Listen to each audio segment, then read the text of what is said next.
Pessoal, o meu nome é Tatiana Poggi, eu sou professora de História Contemporânea da Universidade Federal Fluminense e eu decidi fazer esse vídeo hoje para a gente conversar um pouquinho sobre fascismo e a conjuntura das atuais eleições, especialmente sobre como classificar politicamente o candidato Jair Bolsonaro. Ele seria um fascista? Ele seria um liberal? Há muita confusão em torno disso, especialmente porque ele vem defendendo uma política econômica alinhada com o livre mercado. Mas será que isso seria suficiente para a gente dizer que ele é um liberal? Né? Existiriam outros elementos que conformariam o liberalismo? Até que ponto o Jair Bolsonaro ele tem um comprometimento com as instituições republicanas, com as instituições liberais, com direitos individuais básicos, né, como o direito à vida, o direito à dignidade humana, né, o direito à liberdade de expressão, né, ou até que ponto ele representaria um ataque a esses elementos que são também pilares do liberalismo, né? Então, nesse sentido, será que a gente poderia classificá-lo como um fascista? E caso sim, será que o fascismo ele se apresentaria hoje da mesma forma que ele se apresentou no passado? Né? De que modo o fascismo se apresenta e se constrói nos dias atuais? Né? Quais são as suas características, as suas particularidades? Né? Então, eu vou começar esse vídeo falando um pouquinho aqui primeiro sobre algumas características do fascismo, né? E depois sobre as propostas do Bolsonaro, para ver em que medida ele se encaixa, né, nessa proposta política, ok? Então, assim, a primeira coisa que a gente tem que pensar quando a gente fala de fascismo é que a gente está falando de uma certa organização política do capitalismo, né? É uma forma autoritária, centralizadora, altamente violenta, altamente intolerante, altamente excludente, né? Mas que ainda assim é capitalismo, isso não deixa de ser capitalismo, né? É um governo do empresariado, uma forma de governo do empresariado, de rearticulação ou de reconfiguração, né, do capitalismo diante de uma grande crise, né, de uma crise estrutural, né? E essa reconfiguração é necessária justamente como uma forma, uma estratégia de superação desta crise, né? Que envolve algumas dimensões, né? Claramente uma dimensão econômica, uma crise marcada por altos níveis de desemprego, né? Altos níveis de inflação, muita dificuldade de inserção dos trabalhadores no mercado de trabalho, né? Tem uma dimensão política também que é super importante, né? Marcada por uma descrença nas instituições liberais e nos mecanismos republicanos de resolução de conflitos, né? Que seriam basicamente os mecanismos diplomáticos assentados na negociação, no diálogo, né? E também uma dimensão social, né? Ou seja, uma grande dificuldade de se lidar com a resistência popular, né? Com a resistência popular organizada, né? Demandando, né, justamente soluções para essa crise, né? Essa crise, ela abre uma brecha, né, para soluções salvacionistas, né, que muitas vezes trazem um conteúdo que é um conteúdo antidemocrático, que é um conteúdo antiliberal, né, e é antiliberal porque há um claro ataque aos direitos individuais, ao respeito às diferenças, à liberdade de expressão, à liberdade de livre organização política, de livre manifestação, né? Então, esse cenário de crise, né, ele acaba construindo, né, um grande cenário de desespero social, e o fascismo ele se alimenta muito disso, né?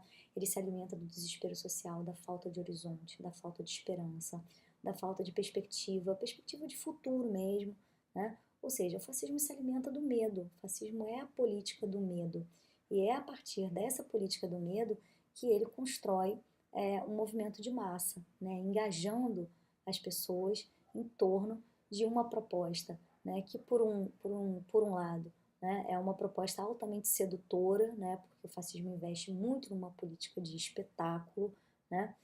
E por outro lado é uma proposta que contém um viés eliminacionista grave da diferença e da divergência, né? Com relação ao apelo ao espetáculo, né, isso fica muito evidente, por exemplo, no investimento, né, que movimentos fascistas, né, têm construído, fazer grandes celebrações, grandes comícios, né, é sempre tudo muito organizado, muito planejado, né, tanto o discurso da liderança carismática, né, com frases de efeito, discursos eloquentes, né, com aspectos aparentemente espontâneos, mas que de espontâneos não tem nada, né? Sempre lembrando que essas grandes celebrações e comícios, elas são muito bem projetadas, muito bem articuladas, muito bem planejadas, né? Tanto no seu aspecto do discurso oral transmitido por essas lideranças, como também com relação ao aspecto simbólico, né? Todos os elementos ligados a imagens, a símbolos, né? Enfim, tudo isso é muito trabalhado, né? Com muito cuidado, com muita atenção, justamente para tentar atrair a atenção das massas, né? O outro aspecto, né, que eu falei que é um aspecto também bastante engajador, é o viés eliminacionista, né? O fascismo não é simplesmente um governo autoritário, né, centralizador. Ele é um governo autoritário com umas características específicas, né? Um tipo de ditadura que não admite conviver nem com o diferente, nem com o divergente, né? O diferente seriam aqueles todos que não se encaixariam num padrão humano envisionado, né? No caso, por exemplo, da Alemanha nazista, esse padrão humano eram os arianos, né? Então, todos aqueles que sejam diferentes racialmente, né, ou uma minoria religiosa, né, enfim, seriam colocados, né, eles não seriam admitidos dentro do convívio social. Assim como a oposição política, que seria o divergente, né? Ora, por que não admite conviver nem com o diferente, nem com o divergente? Porque nessa concepção, né, a concepção fascista, ela entende que esses elementos, esse outro, né, ele enfraquece, ele degenera, ele corrompe a raça, a pátria e a nação, né? Então, nesse sentido, eles são vistos como indesejados, né, como elementos indesejados, desumanizados, muitas vezes são comparados a animais, né? E que as políticas públicas direcionadas justamente a eles são políticas de exclusão, né? Políticas que apostam na retirada desses elementos do convívio público, né? Por que o Bolsonaro poderia ser entendido como um fascista, né? E mais do que isso, né? Por que o fascismo ele ganha tanto espaço hoje, né? O Bolsonaro ele aposta em duas grandes, né, estratégias que eu acho que tem muita ressonância hoje em dia, né? Primeiramente, a forma com que ele se coloca dentro do cenário político. Ele se coloca dentro do cenário político como um político que é diferente dos políticos tradicionais, né? Que não é um político afetado pela corrupção, ele seria um político honesto, né? Ele não teria sucumbido a alianças espúrias, né? Então isso tudo atrai muito, né? Acho que uma certa gama do eleitorado dele, né? Uma outra grande estratégia que ele usa é a aposta na cultura do ódio, né? O Bolsonaro é um grande promotor da cultura do ódio, né? E esse ódio, essas discriminações, essas manifestações de intolerância, elas não são de hoje, na verdade elas são muito antigas e o Bolsonaro ele aposta nisso, né? Ele trabalha muito com isso, né? De forma muito hábil, ele trabalha um conjunto de preconceitos, de discriminações que são estruturais da sociedade brasileira, que são históricos na nossa sociedade, né? Então, eu acho que uma outra parcela do eleitorado dele, uma grande parcela do eleitorado dele, se sente representada, né? Quando ele expressa abertamente, né, a manifestações de racismo, de machismo, de homofobia, de intolerância religiosa, né? Ou seja, ele trabalha com preconceitos que são preconceitos históricos na nossa sociedade, que estão muito arraigados na história da nossa sociedade, né? Com relação ao primeiro aspecto, né, eu acho que é importante a gente ver um pouco isso, né? Assim, o Bolsonaro ele é uma figura, ele não é uma figura nova no cenário político. Então, boa parte dessa campanha que ele faz, que ele é um candidato honesto, de que ele é diferente, de que ele não é corrupto, né, de que ele não é um político tradicional, isso não tem uma base de verdade, né? O Bolsonaro é um político que está aí há 27 anos, né?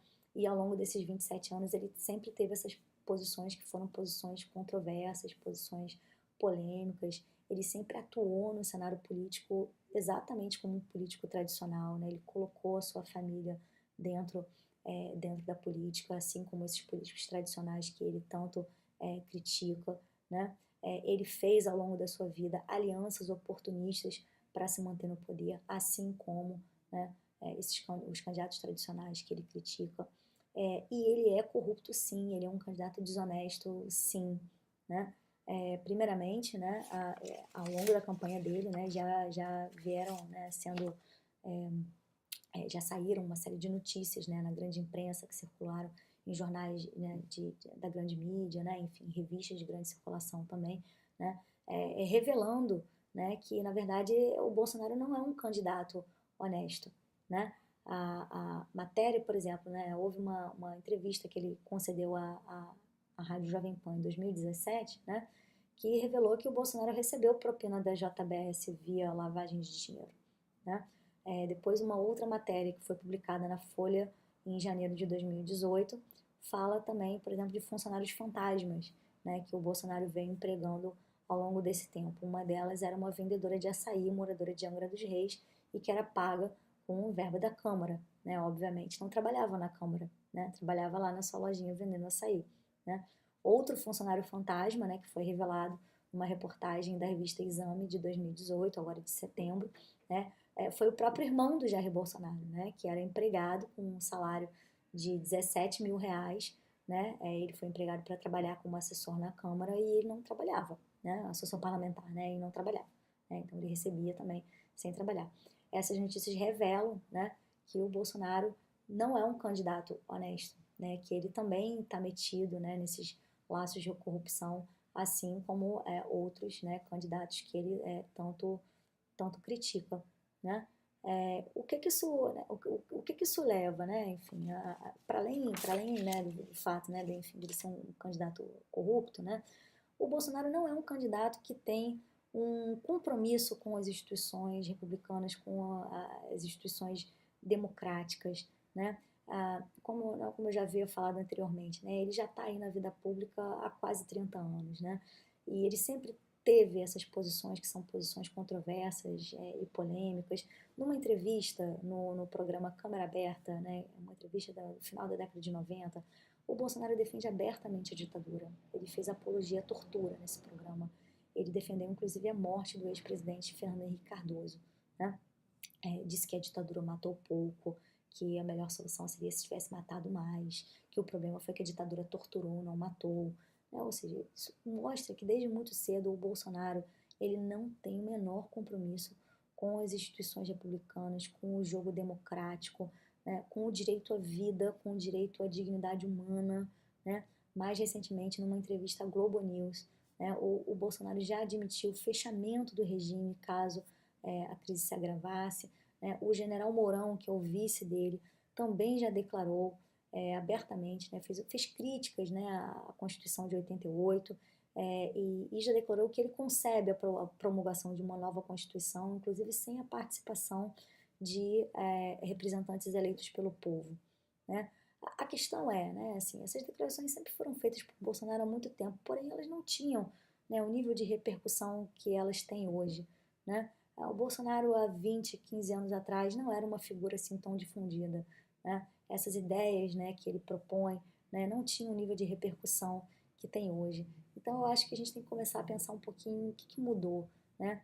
O que a história pode mostrar para a gente, para ajudar a gente a entender, né, por que esse tipo de proposta veio ficando cada vez mais popular. Né? Eu acho que tem alguns aspectos aí que ajudam a gente a entender. O primeiro deles, né, é um processo de avanço, né, nos últimos, né, um pouco mais de 30 anos, de uma agenda neoliberal que vem cortando direitos, que vem atacando direitos trabalhistas, direitos sociais.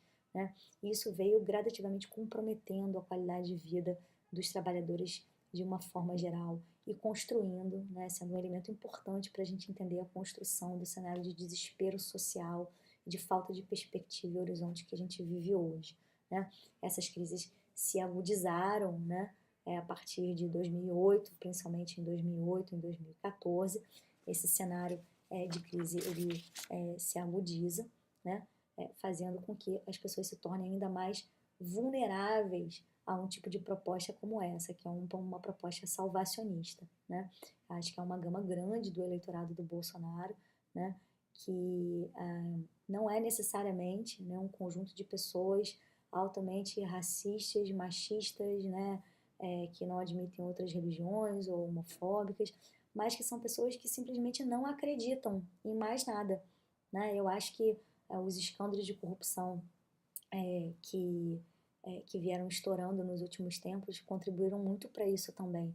Né? Eles vieram erodindo essa frágil confiança, e essa parca estabilidade política que as nossas instituições tinham, né?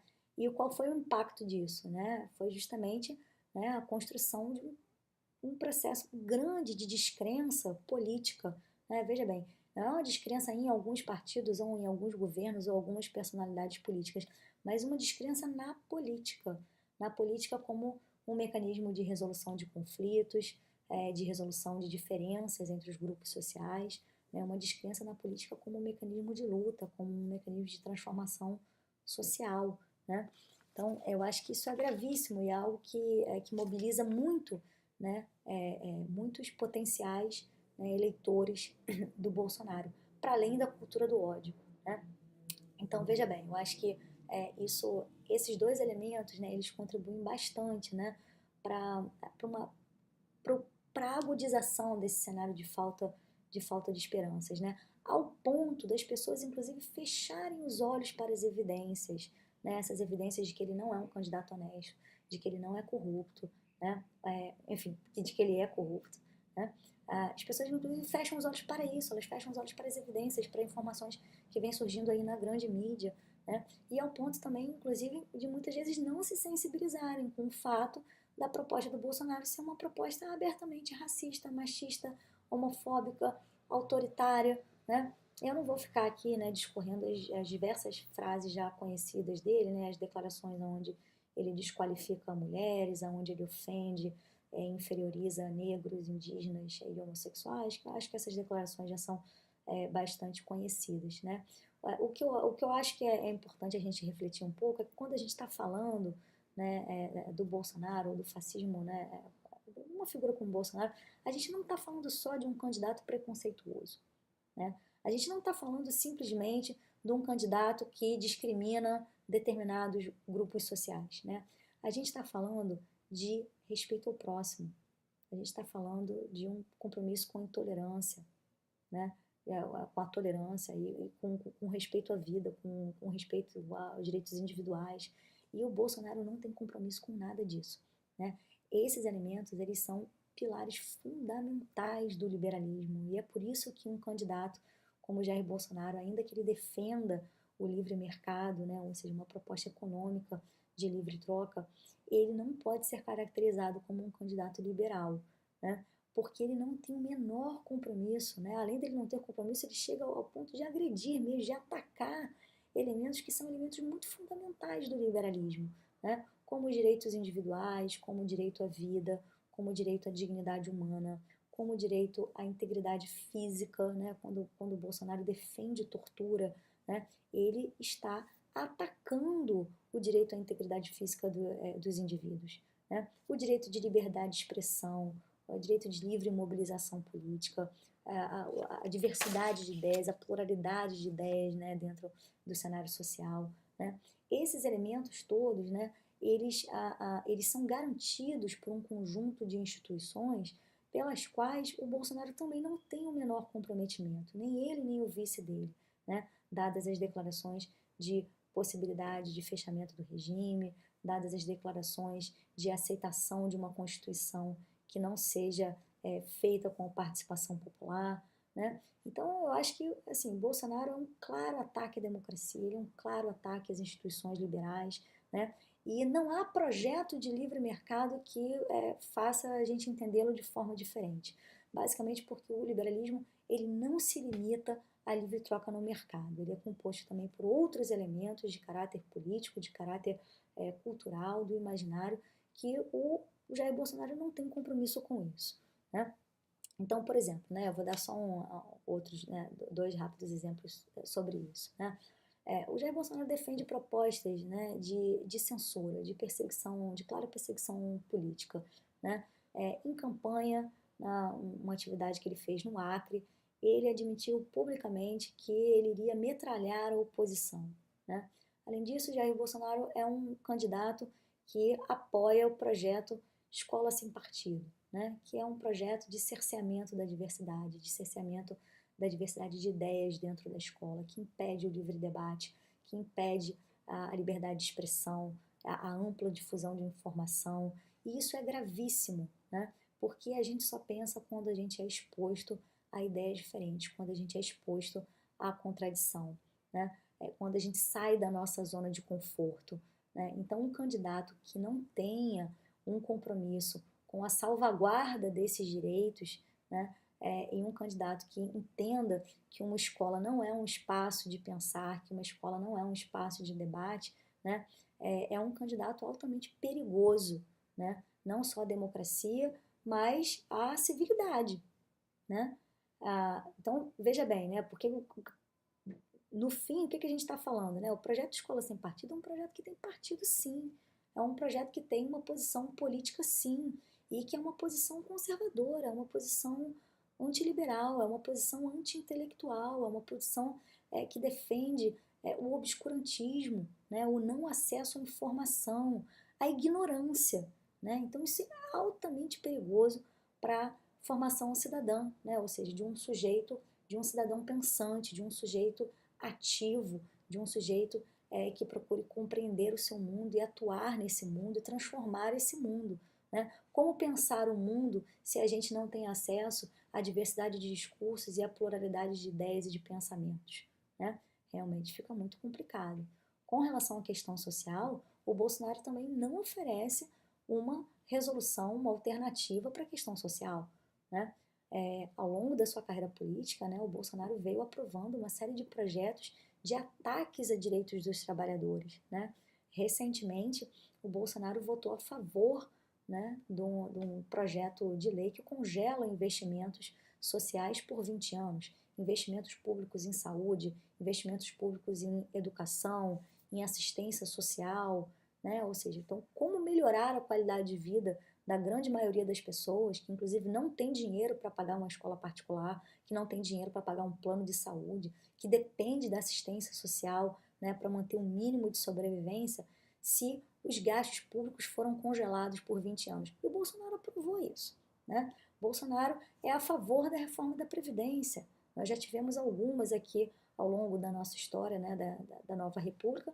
O Bolsonaro é a favor de novas reformas da Previdência que atacam direitos dos trabalhadores, né? Ele é a favor da reforma trabalhista, né, que também ataca direitos e as condições de trabalho dos trabalhadores, né? Ele já declarou, né, abertamente que pretende acabar com o 13º, que pretende acabar com férias remuneradas, né? O programa político dele não mostra claramente como que ele vai gerar empregos, né? Então ele também não apresenta uma solução para a questão social, né? Então, ou seja, né, eu acho que um pouco do objetivo desse vídeo aqui era a gente conversar um pouco sobre isso, né, estabelecer essas relações, por que a gente pode entender que o Bolsonaro é fascista, sim, né, apesar de defender uma política econômica de livre mercado, né, como que ele é uma ameaça à democracia, como que o Bolsonaro é uma ameaça às instituições republicanas, né, a uma convivência civilizada entre